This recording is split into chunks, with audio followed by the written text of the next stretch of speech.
Guys, आप सभी का स्वागत है मेरे YouTube चैनल में। मैं डॉक्टर हिमेंद्र सिंह आप सभी का स्वागत करता हूं।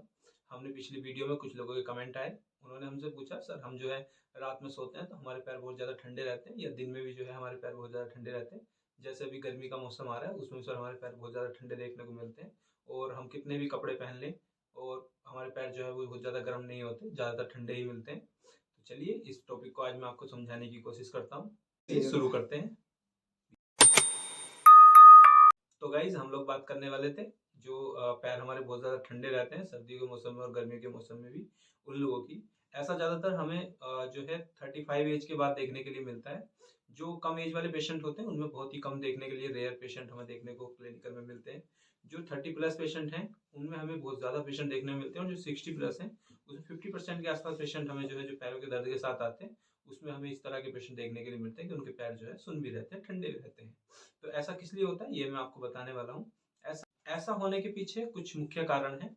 जैसे उनमें से एक कारण हो सकता है डीबीटी, डीप ब्रेन थ्रोम्बोसिस। ये मुख्य कारण जनरली हमें देखने के लिए पेशेंट में मिलता है। अगर कोई यंग पेशेंट हमारे पास आता है और वो हमें कंप्लेन करता है कि सर मेरे पैर ठंडे रहते हैं, या फिर जो है पेन रहने लगा है पिंडलियों में, हमारे जो पैर के ऊपर काफ मसल्स होती है उनके अंदर पेन देखने को मिलता है। अगर यंगेस्ट पेशेंट हमारे पास इस तरह का आता है तो हम कोशिश करते हैं कि रूल आउट करें कहीं उसको डीबीटी तो नहीं है। डीबीटी डीप ब्रेन थ्रोम्बोसिस इसका नाम है, पूरा फुल फॉर्म है। और ये क्या होता है, इसमें जो ब्लड वेसल्स हैं हमारी, जो मुख्यतः खून नीचे पैरों में लेके जाती हैं, उनमें ब्लड के क्लॉट जमने शुरू हो जाते हैं, जिस कारण से नीचे ब्लड सप्लाई पूरी प्रॉपर नहीं हो पाती, और जो है पैरों में नीचे ठंडापन रहना शुरू हो जाता है। अगर किसी के पैर ठंडे रहते हैं तो उसका मुख्यतः कारण यही होता है कि हमारे जो पैर हैं उनकी ब्लड सप्लाई थोड़ा सा कम हो गई है, या कहिए डिमनिस हो गई है। हम लोग क्लिनिकली शब्द यूज करते हैं, उसको डिमनिस बोलते हैं, ब्लड सप्लाई डिमनिस हो गई है। उसके पीछे कुछ मुख्य कारण है, जैसे अभी एक मैंने बताया आपको डीबीटी होता है। और जो मेन मुख्य कारण हमें देखने को मिलता है वो मिलता है या तो डायबिटिक पेशेंट जो होते हैं उनमें मुख्यतः देखने के लिए मिलता है, या फिर जो स्मोकिंग, बहुत ज्यादा स्मोकिंग चैन वाले पेशेंट होते हैं जो बहुत ज्यादा स्मोकिंग करते हैं, बीड़ी या सिगरेट जो है दिन में बहुत बहुत सारी पी जाते हैं, या वो पेशेंट जो बहुत ज्यादा धुएं के संपर्क में रहते हैं। उन पेशेंट में क्या होता है, जो ब्लड वेसल्स हैं हमारे, जो आर्टरीज जाती हैं पैरों की तरफ, उनकी दीवार जो होती है वो थोड़ी सी खराब होने लगती है, और खराब क्या, वो थोड़ा शिथिल हो जाती है। और जो उसकी ब्लड सप्लाई है उसका डायमीटर थोड़ा कम होने की वजह से प्रॉपर ब्लड सप्लाई हमारे पैरों को नहीं हो पाती, और उस कारण से पैरों में जो है दर्द रहना शुरू हो जाता है। जब हम दर्द को थोड़ा सा नेग्लेक्ट करना शुरू कर देते हैं, या फिर अभी हमने पेन किलर से काम चला लिया और हम आगे चलते चले गए, तो उसके बाद जो है ब्लड सप्लाई हमारी और ज्यादा कम होती चली जाती है, और ज्यादा ब्लड सप्लाई कम होने की वजह से हमारे पैर कुछ समय बाद ठंडे रहने शुरू हो जाते हैं। ये और भी कुछ कारण हो सकते हैं, लेकिन मुख्य जो कारण है वो यही है।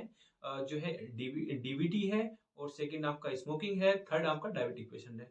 डायबिटिक पेशेंट में भी हमारे जो वेसल्स हैं, ब्लड वेसल्स, उनकी जो दीवार है उसमें थोड़ी सी प्रॉब्लम आने लगती है, जिसके कारण ब्लड सप्लाई कम हो जाती है, और उसमें जो है हमें ऐसा देखने को मिलता है। इसका एक कारण जो है वो कोलेस्ट्रॉल भी हो सकता है। अगर यदि हमारा कोलेस्ट्रॉल बढ़ा हुआ है तो हमें कोलेस्ट्रॉल भी देखना चाहिए पेशेंट का। कोलेस्ट्रॉल की वजह से भी कई बार ब्लड सप्लाई डिमिनिश हो जाती है।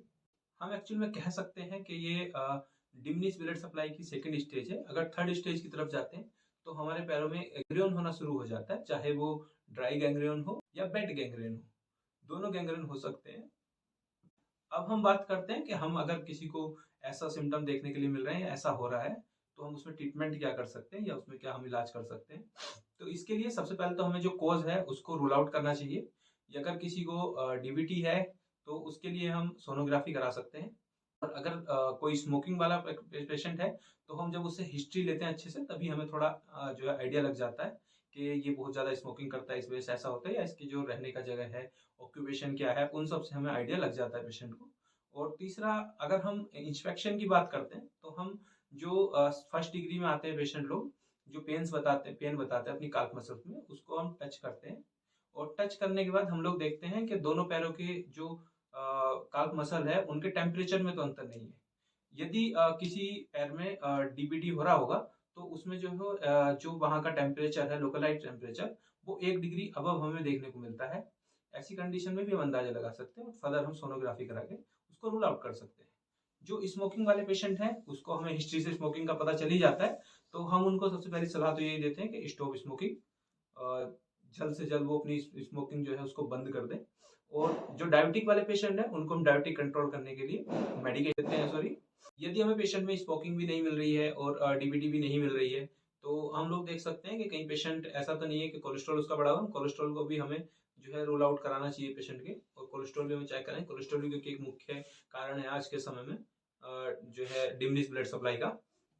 और यदि हम बात करते हैं इसमें क्या-क्या ड्रग्स हम दे सकते हैं, क्या-क्या हम ले सकते हैं, तो इसमें एंटीकोगुलेंट्स कुछ ड्रग्स होती हैं जो हम ले सकते हैं जनरलाइज़, जैसे इकोस्प्रिन इसमें हम दे सकते हैं, और एक टोरेंटल 400 या 800 आती है, वो हम इसमें यूज़ कर सकते हैं, बीडी में भी कर सकते हैं। यदि डीपीटी बहुत ज़्यादा हमारी बढ़ गई है तो हम लो मॉलिक्यूलर हेपेरिन यूज़ कर सकते हैं, या हेपेरिन के ऑइंटमेंट मार्केट में मिलते हैं, थ्रोम्बोफोब आदि के नाम से आते हैं। वो सब हम इसमें यूज़ कर सकते हैं, जिससे हमारी ब्लड सप्लाई थोड़ा-सा अच्छी हो जाए और पैरों की जो है दर्द और जो सुन्न रहने की समस्या है वो थोड़ा कम हो जाए। तो आई होप आपको ये आज टॉपिक मेरा समझ में आया होगा, और आगे ऐसी ही अगर आपको किसी टॉपिक पे वीडियो जाननी है या बनवानी है, या कोई टॉपिक आप पूछना चाहते हैं मुझसे, तो आप कमेंट में जो है नीचे छोड़ दें। मैं अगली वीडियो आपको उस टॉपिक पे बनाऊँगा। धन्यवाद।